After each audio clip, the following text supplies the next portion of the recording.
and welcome to the Ghosts and Folklore podcast.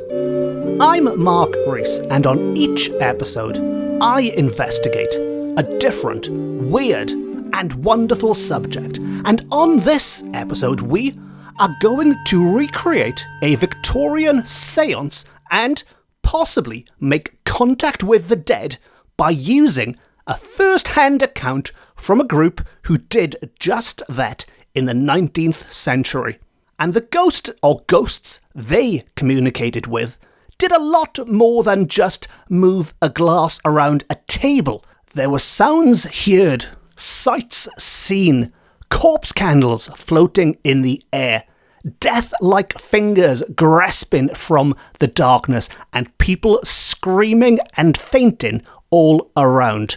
But I'm getting ahead of myself, and I don't want to spoil all of the spooky surprises quite yet.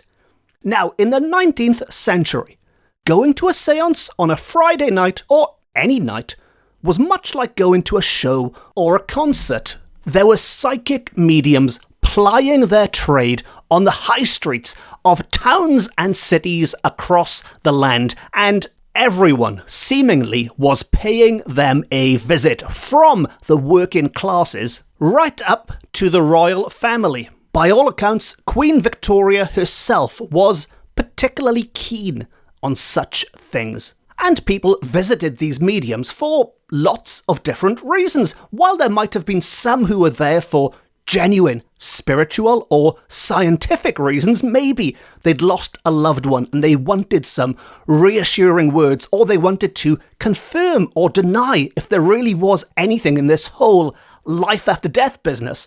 But for many people, it was also a form of entertainment.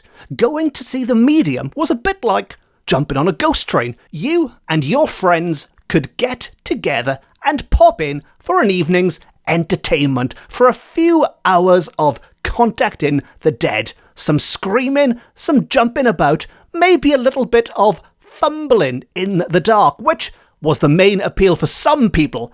And then you could go for a drink and a dance afterwards.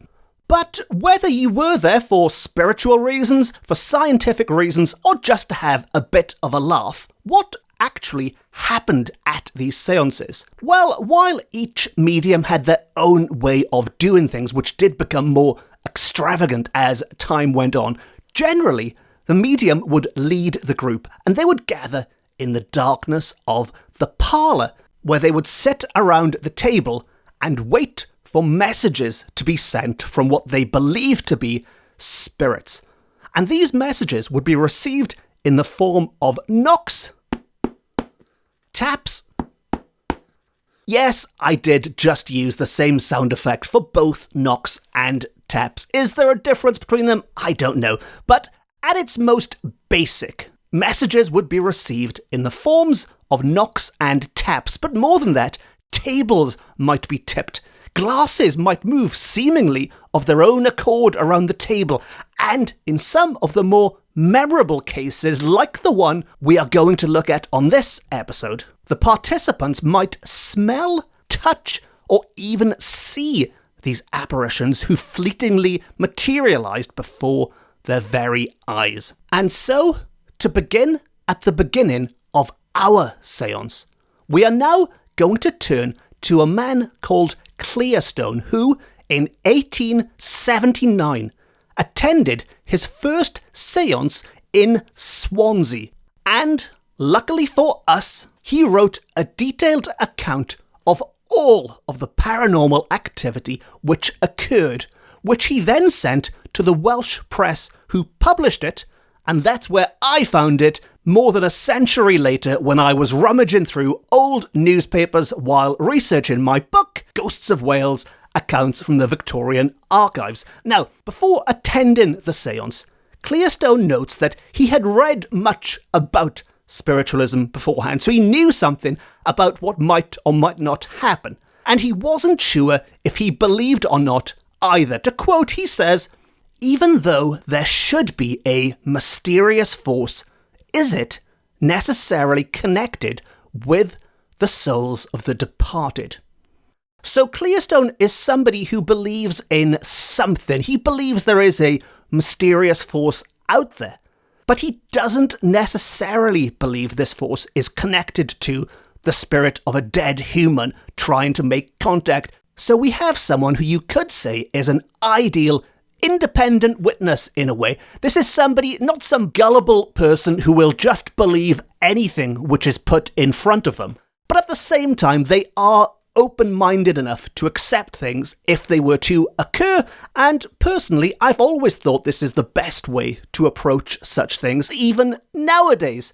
Don't just accept everything at face value, question things, but at the same time, don't be so closed-minded that you couldn't ever accept the possibility of such things being true. But back to Clearstone. And Clearstone's reason for this visit is because he was invited by a friend, and he went along more out of curiosity than in search of any real evidence of an afterlife. He tells us he went gladly, if somewhat timidly. So again, he wasn't going to this séance because he had some burning desire to discover if there really was an afterlife or anything like that. The only reason he was going is because his friend invited him. He was curious about what would go on, and while he might have been a little bit timid, he wasn't really expecting anything too terrifying, like those death-like fingers and corpse candles which are coming up later. Now, having been invited, Clearstone had to wait 2 weeks before they went along, and the anticipation had reached fever pitch by the time the big night arrived. He sets off with his friend, and they call for a group of ladies along the way. They make up the bulk of the group, and despite being very chatty with the ladies on normal occasions, such is the sense of dread that is growing inside Clearstone that he tells us small talk won't flow. This is a man who is usually more than happy to chat away with the young ladies, but tonight, small talk won't flow. And in fact, it becomes contagious, and he tells us that the merry little maidens themselves half withdraw from the ordeal. So in this sense, you can just imagine the scene that even before they arrive, there is a real sense of anticipation, of nervousness running through the group now. But it's too late for them to change their minds, to turn around, to reschedule, and they all arrive at the medium's premises in Swansea and get straight to it. The medium doesn't mess around. Time is money in the psychic world, I guess, and they get straight to it. And what follows is a description from Clearstone of the scene waiting for them. And he tells us that there was nothing extraordinary about the back parlour, or about the Pembroke table, round which the company sat with open hands flat on the surface in the full gas glare. Now all laughter and tittering must cease. Let us compose our minds to seriousness and elongate our faces. So, the scene is set. They are sitting around the Pembroke table with their hands flat upon it. The back parlour is illuminated by gaslight, and that is an important part of this setup. This medium offers two kinds of séance. There is the light séance or the dark séance, because, you guessed it, one was conducted with light, the other one wasn't. But you could say these dark and light descriptions also reflected the tone of the séance itself. The light séance was much more of a light-hearted affair with some silly questions and a bit of joking around. But the dark one is when things got scary, extra scary. And of course, with the lights turned off, it could also allow unscrupulous mediums to act unscrupulously, if they so desired. But to begin with, this gang were about to start a light séance. And the first thing they did was set up a knock-in system for questioning. And they would use table tipping to receive thumps in reply. And the system they set up was 3 thumps. Yes, it's the same sound effect again, but table tipping is when a table is moved seemingly by some invisible force so that the legs are raised off the ground, and when the legs come back down again, they make that knocking noise, which, as we now know, 3 times means yes. 2 thumps for doubtful, and 1 thump for no. Which I find quite interesting, because nowadays we assume this is more of a yes-no thing. 1 for yes, 2 for no. But certainly in the late 1800s at least, in Swansea at least, there was also that middle option, like an amber light on the traffic lights. There was yes, there was no, but there was also doubtful.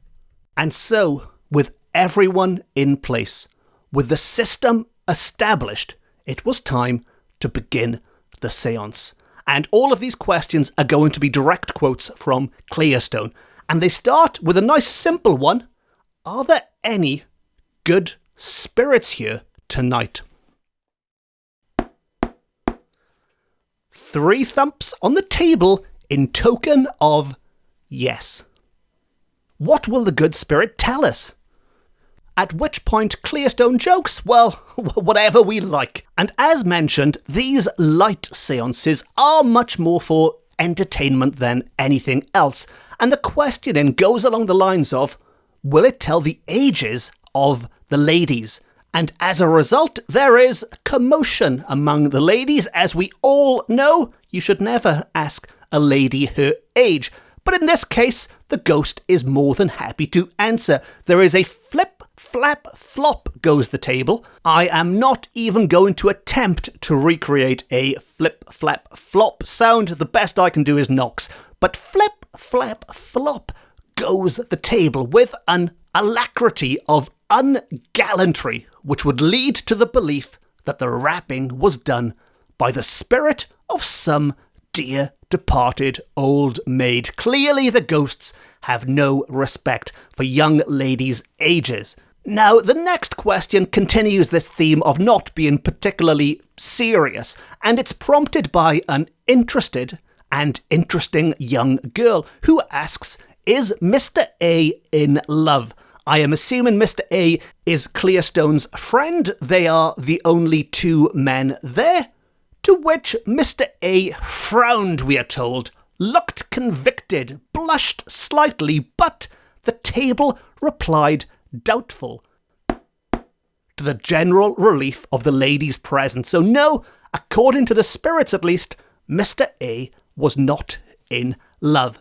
And that is pretty much how the light séance continued, with the table talking to its interrogators with great volubility of rapping and flopping and tilting. So all is going well. The table is dancing away and answering their questions until an anxious inquirer asks, but why doesn't it sometimes tilt the other way? Why is the table only tilting in one direction? It will sometimes, says the chairman. Will it now, they ask, to which the table says doubtful, and it would not tilt the other way for the remainder of the evening. Now, why that might be, why the ghosts can only tilt it one way and not the other, well, if I was suspiciously minded, I might think there was some trickery at work, but it's not for me to cast aspersions. But I do love the way it's the table that replies to the question rather than the medium. When they ask, why doesn't this table tilt the other way? Will it tilt the other way? It's not the medium that says doubtful, it's the table that says. And so back to Clearstone, and he tells us that having exhausted the list of questions which the company had to put respecting things past, present and future, and having received responses that left the party not much wiser than before, the query of queries was ventured. Shall we have a dark séance tonight?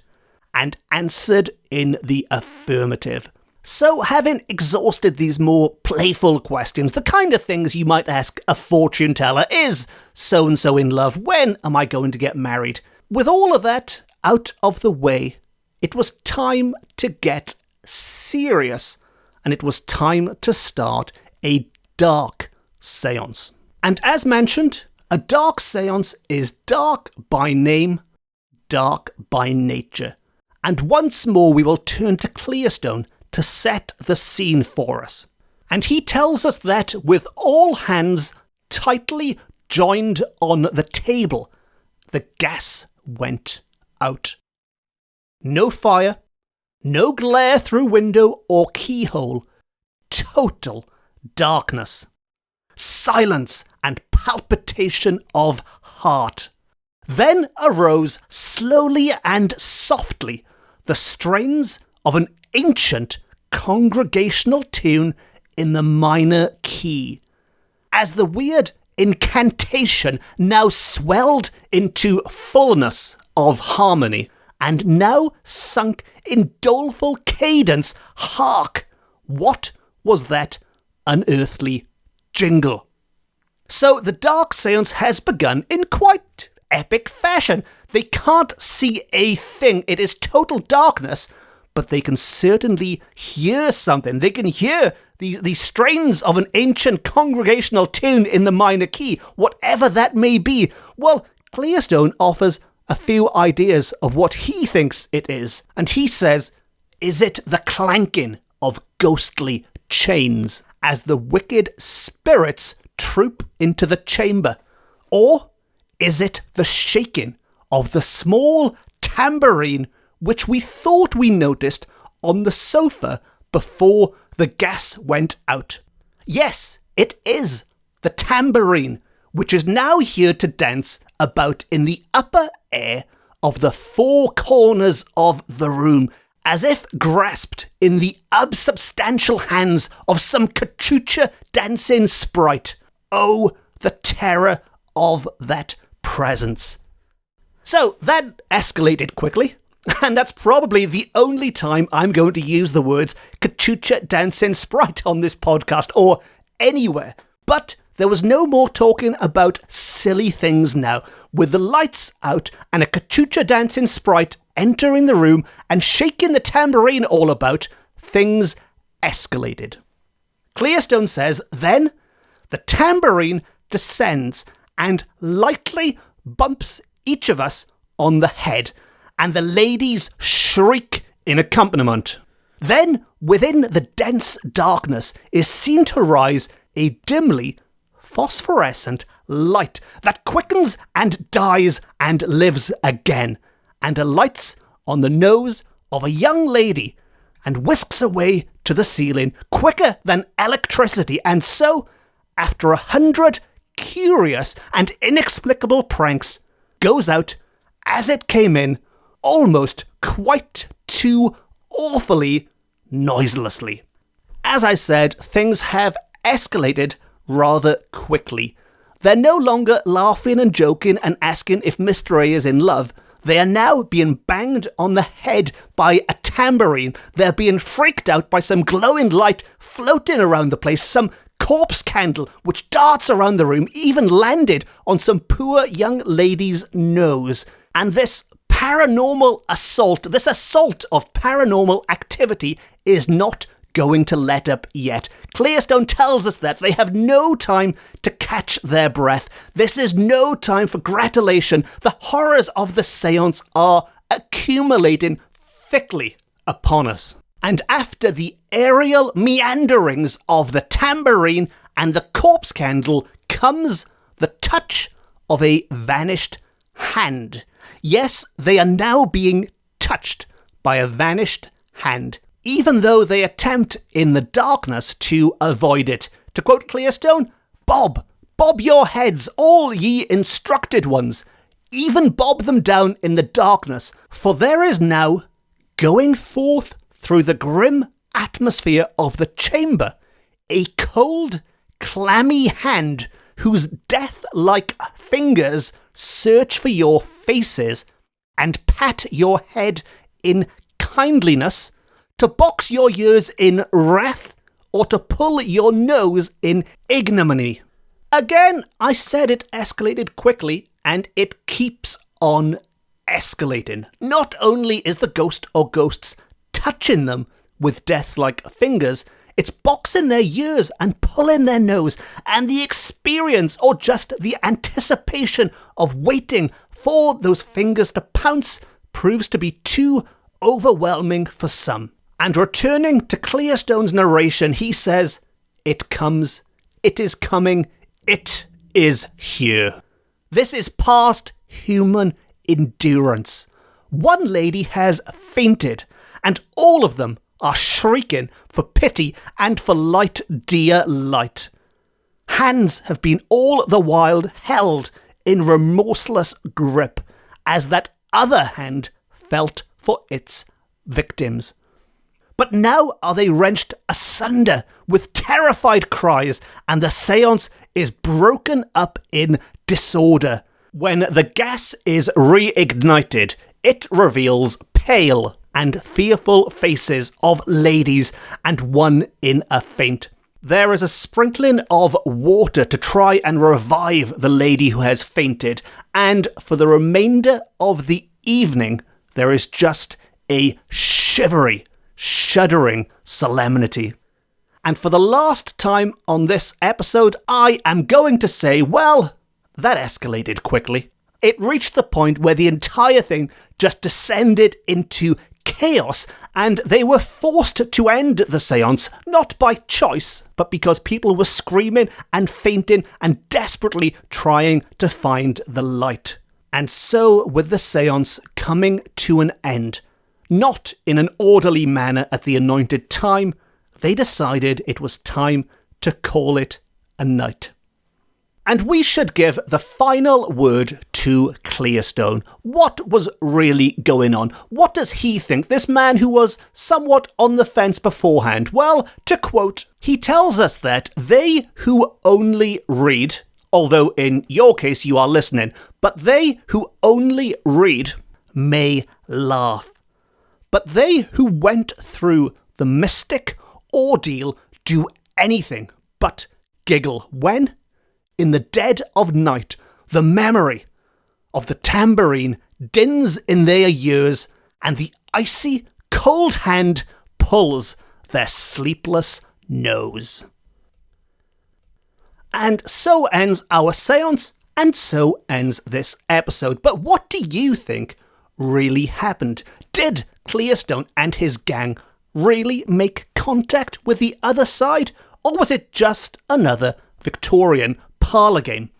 As always, it's lovely to hear from people, and if you'd like to share your thoughts or just say hello, you can follow me on Twitter, on Facebook, and on Instagram. And this is just one of the many accounts of Victorian séances that I've gathered, some of which are more believable than others, some of which are less believable than others.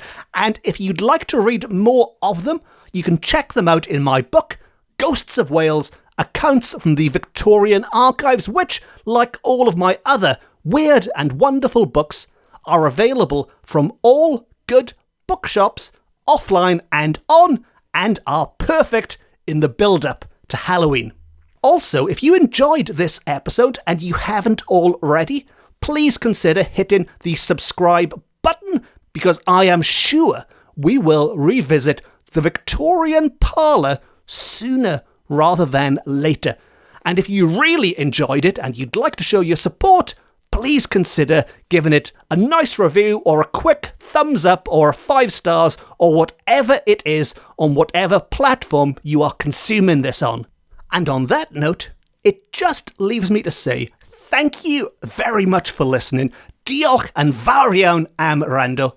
I've been Mark Rees. This has been my Ghosts and Folklore podcast, beaming to you from Wales to the world. And until next time, is there anybody there? Doubtful. No star.